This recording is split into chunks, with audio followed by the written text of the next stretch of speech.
En una ocasión, un joven carretonero del pueblo de Motul, Yucatán, conoció las ruinas de la gran ciudad maya de Chichén Itzá. Aquel joven se llamaba Felipe Carrillo Puerto. Tanin Shimbal Ticupejilo Tzitas. Andando por este camino de Tzitas, trabajando como ustedes trabajan para ganarme el sustento, un vigilante de estas ruinas me dijo: ¿por qué no vienes unos instantes a Chichén para que veas las grandes obras hechas por los grandes hombres antiguos? Abandoné mis carros en el pueblo por unas horas y llegué a las ruinas. No puedo expresarles lo que sucedió en mi corazón. Pasé 4 días llorando en este lugar y en muchos otros. Y sentí el alma llena de una enorme amargura. Y fue entonces cuando me pregunté: ¿hasta qué tiempo esas obras podrán ser conocidas por todos? ¿Y qué tiempo más pasarán ignoradas para la mayoría las obras de esos hombres antiguos?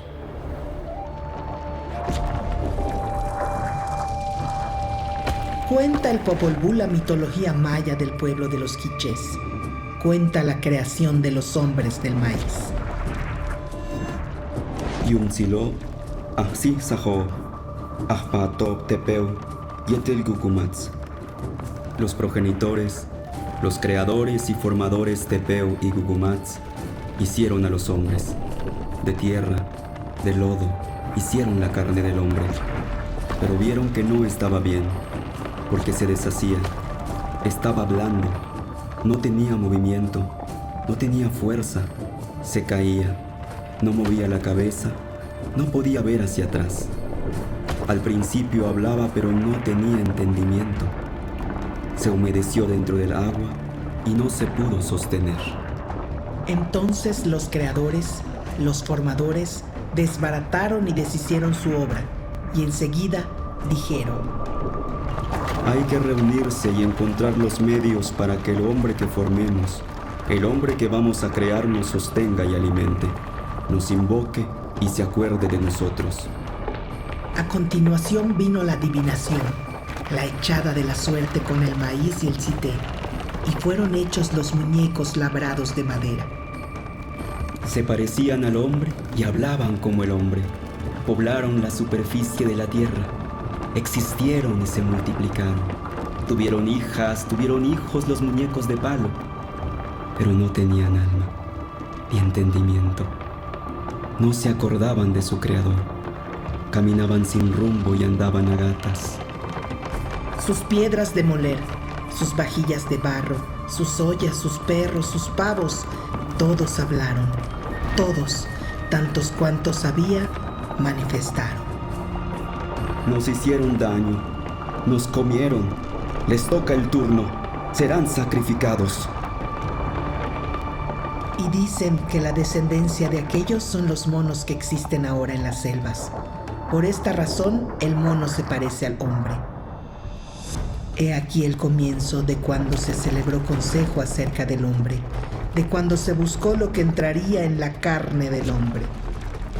De Pachil, de Cayalá, así llamados, vinieron las mazorcas amarillas y las mazorcas blancas. Estos son los nombres de los animales que trajeron la comida: Yak, Utiú, Kel, Hilo, gato del monte, coyote, cotorra y cuervo. Y de esta manera se llenaron de alegría, porque habían descubierto una hermosa tierra llena de deleites. Abundante en mazorcas amarillas y mazorcas blancas, y abundante también en mucho cacao. Innumerables los zapotillos rojos, las frutas, los frijoles, la miel. Los animales enseñaron el camino. Y moliendo entonces las mazorcas amarillas y las mazorcas blancas, hizo Ixmucané 9 bebidas. De maíz amarillo y de maíz blanco se hizo su carne.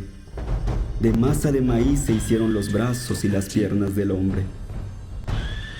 Únicamente masa de maíz entró en la carne de nuestros padres, los 4 hombres que fueron creados. Esto hicieron los progenitores Tepeu y Gukumats, así llamados. Entonces tuvieron apariencia humana y hombres fueron. Hablaron, dijeron, vieron, oyeron, anduvieron. Hombres buenos, hermosos, rostros de varones. La memoria fue, existió. Entonces existieron también sus esposas, vivieron sus mujeres. Los dioses celebraron consejo. Así, durante su sueño, los 4 recibieron mujeres verdaderamente bellas. Cuando se despertaron, sus mujeres existieron. Sus corazones se regocijaron al instante a causa de sus esposas. Así fueron creados nuestros abuelos, nuestros padres, por el corazón del cielo, por el corazón de la tierra.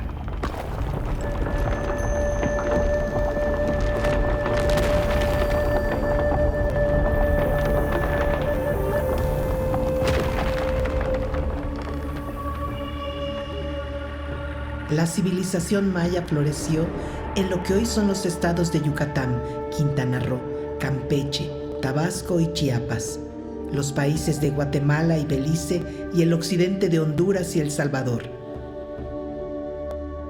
Hace al menos unos 4.000 años, grupos de recolectores y cazadores iniciaron su vida agrícola. Con el tiempo, fueron creando sus propios caracteres culturales, ocuparon una mayor extensión territorial y se intensificó el intercambio cultural y comercial con otros pueblos mesoamericanos.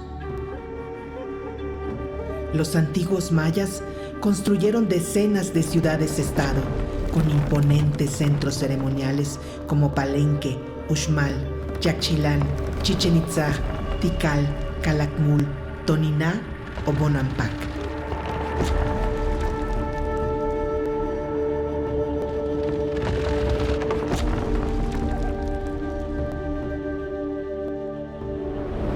Al igual que otros pueblos de Mesoamérica, los gobernantes mayas también eran líderes religiosos. Lo terrenal era una réplica de lo divino.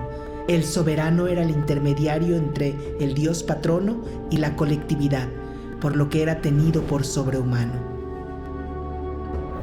La mayoría de la población se dedicaba a la siembra de maíz, frijol, calabaza, chile, tomate y cacao. El tributo que entregaban alimentó a la clase dirigente y a los constructores y escultores de los recintos ceremoniales, a artesanos, pintores y escritores de los códices, quienes crearon un arte esplendoroso.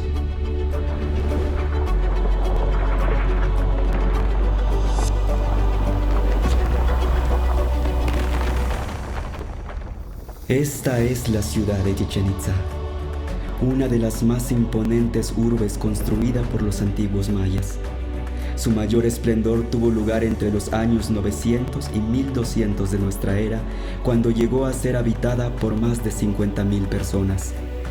Es una ciudad cosmopolita y diversa, corazón de toda la península.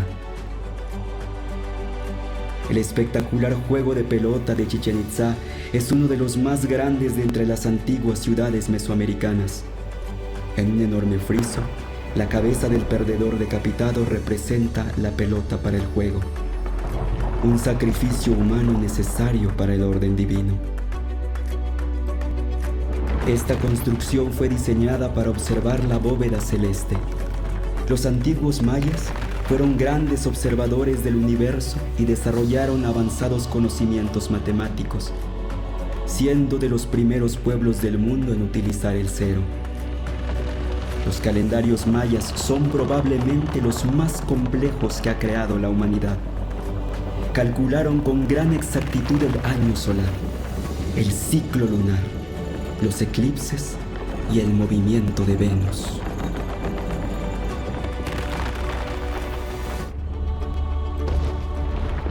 Entre las deidades más veneradas por los mayas está Chac, el dios del agua y de la lluvia, y quien le abre camino, Kukulcán, la serpiente emplumada, también conocido como Quetzalcóatl, Cucumatz o X'Osau. A partir del siglo IX, por influencia del centro de México, los mayas de Chichén Itzá integraron a su cosmogonía a Kukulcán, divinidad que domina esta gran pirámide.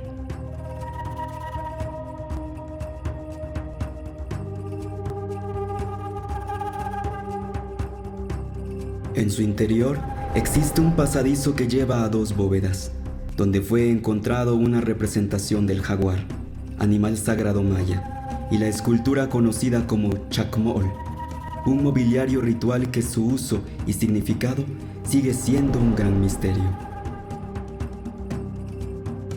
Cada solsticio de primavera, en esta pirámide se observa descender a Kukulcán, ser divino que provoca el flujo de las sustancias entre el mundo de los dioses y el mundo de los hombres. Es el extractor.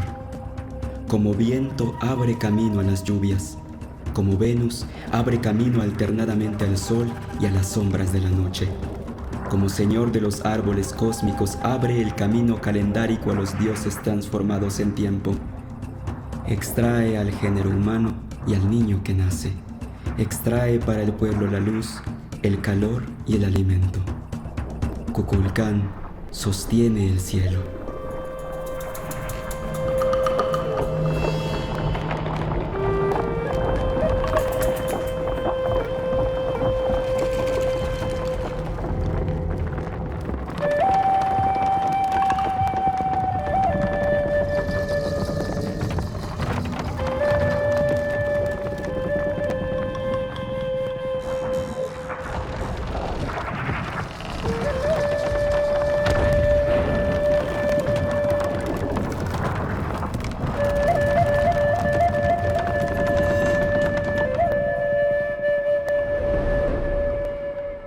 En su afán de imponer una nueva religión, los conquistadores españoles destruyeron decenas de códices mayas.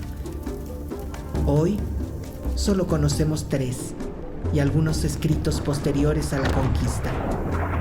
Los Chilambalam cuentan las alianzas, guerras y migraciones de los pueblos de la península de Yucatán, así como las profecías de un tiempo que consideraban cíclico. Narran la historia de los Itzáes, brujos del agua, constructores de Chichén Itzá. También cuentan la llegada de los españoles.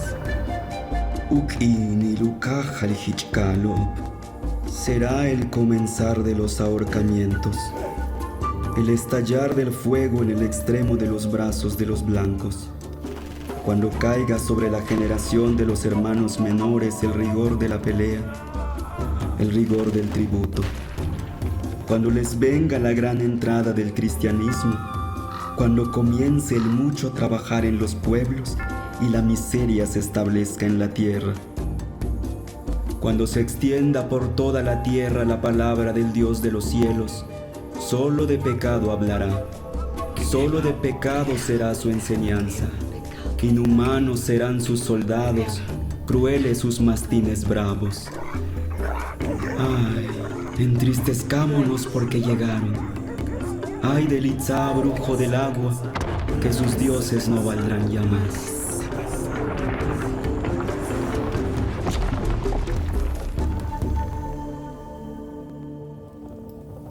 Durante muchos años, el pueblo maya resistió a la colonización, manteniendo vivas sus tradiciones, lengua y costumbres.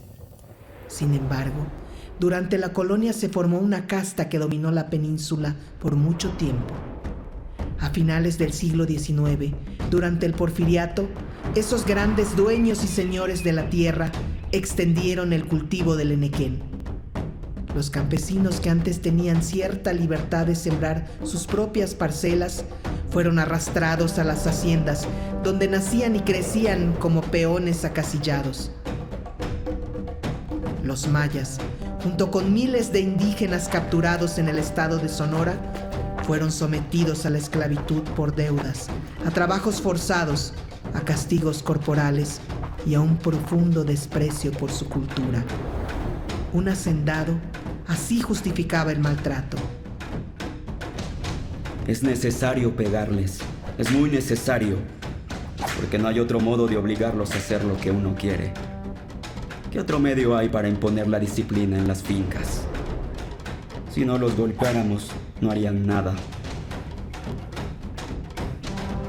Contra esas condiciones, los mayas se rebelaron. Cuando triunfaron los revolucionarios del norte contra la dictadura de Victoriano Huerta, en Yucatán, las cosas comenzaron a cambiar. En 1915, el general Salvador Alvarado es nombrado gobernador provisional de Yucatán con la encomienda de llevar a cabo el programa de la revolución. Carrillo Puerto lleva 2 años en el Ejército Libertador del Sur. Aprende de la lucha de los zapatistas y ayuda a repartir la tierra en la región de Cuautla. Allá andaba cuando recibe noticias de su tierra. Me avisan que el general Alvarado está repartiendo tierras entre los mayas. Yo estoy muy contento aquí, ayudando a que los campesinos de Morelos reciban también sus tierras. Pero aquí tienen a Zapata, así que yo no hago falta. Me voy a Yucatán. El gobierno de Alvarado suma a Carrillo Puerto a la tarea de repartir tierras en Motul. La participación del pueblo crece. Se realizan encuentros de obreros y campesinos. Se convoca al primer Congreso Feminista de México y se funda el Partido Socialista de Yucatán. Al frente de este partido, Carrillo Puerto organizó las ligas de resistencia.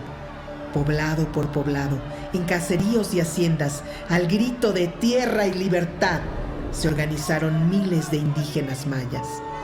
En 1917, los socialistas yucatecos ganaron las elecciones.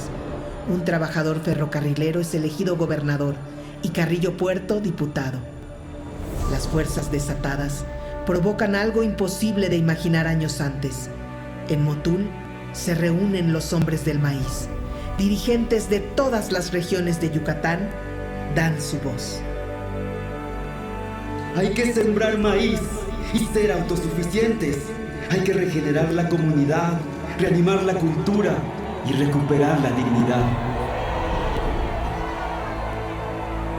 Los hacendados enequeneros defienden sus privilegios y desde los tradicionales periódicos atacan al gobierno socialista.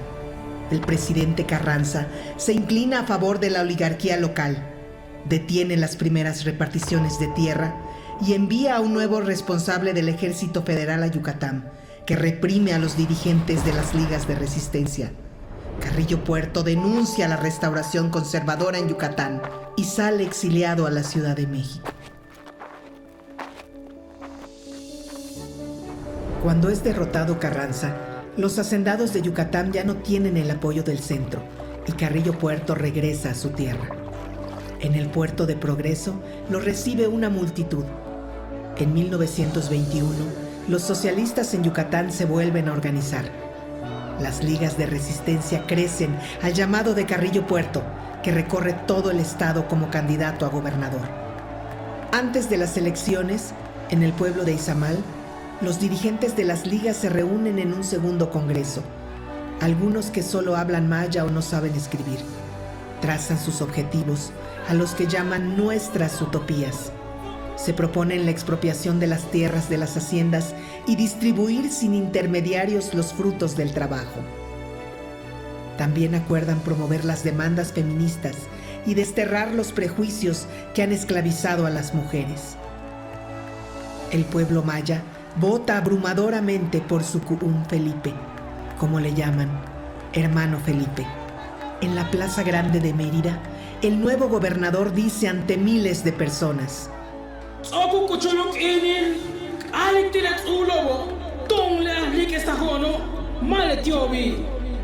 ha llegado el momento de decirle a los señores que somos nosotros los constructores y no ellos. Hay que decirles que sin los trabajadores no existiría esta catedral suntuosa, que sin los trabajadores no existiría este palacio, que sin los trabajadores no existirían los ferrocarriles. Compañeros, la tierra es de ustedes que han nacido aquí, que aquí han crecido, que aquí han gastado su vida encorvados en el campo, cortando pencas para el amo que se apoderó de la tierra. En los 2 años que duró el gobierno de Carrillo Puerto, la justicia se abrió paso. 80,000 familias mayas reciben sus parcelas en tierra común. Todos los jueves va el gobernador a los pueblos a firmar la restitución de las tierras a sus dueños originarios. Los peones se mudan de las grandes propiedades donde vivían y construyen sus hogares en los pueblos. Carrillo Puerto abre escuelas, funda la Universidad del Sureste, inaugura carreteras e inicia los trabajos de restauración de Chichén Itzá. Y no se detiene. Promueve el idioma maya, que se enseña en las nuevas escuelas.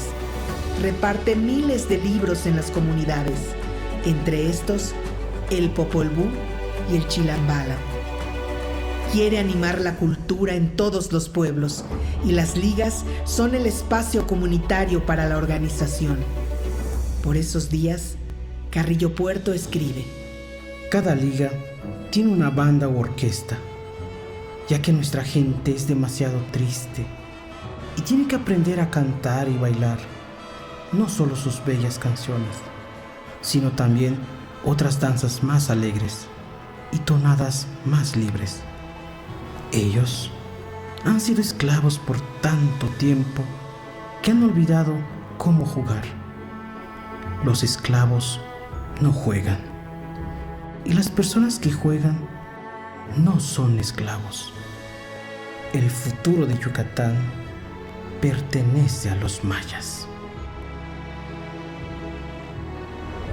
Pero la rebelión de Adolfo de la Huerta contra Obregón y Plutarco Elías Calles da el pretexto para que los hacendados de Yucatán promuevan un golpe de estado contra Carrillo Puerto. Los viejos dueños de Yucatán, la casta acostumbrada a mandar, no tolera al gobierno del pueblo. Los militares al servicio de los hacendados toman Mérida. Carrillo Puerto, con sus colaboradores más cercanos, viaja a Motul, mientras los golpistas los persiguen. En la estación del tren de su pueblo los reciben miles. El pueblo no está armado y Carrillo Puerto quiere evitar una masacre. Entonces, pide a la gente que regrese a sus casas. En su escape busca el mar para embarcarse, pero es capturado y sometido a un juicio sumario.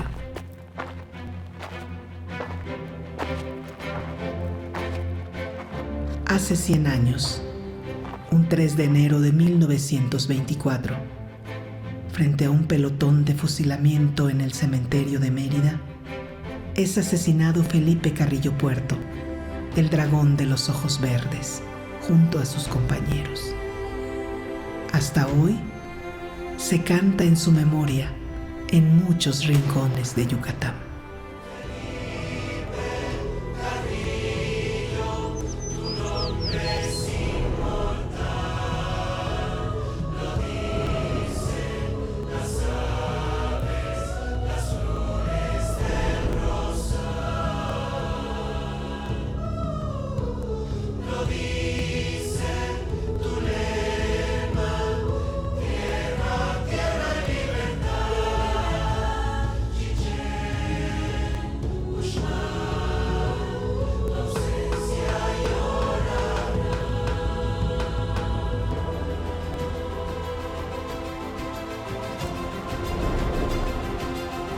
Más de 1000 años después de construir esta gran pirámide, 100 años después de la revolución de Carrillo Puerto, las mujeres del maíz, los hombres del maíz, los indígenas mayas, siguen construyendo sus propios caminos.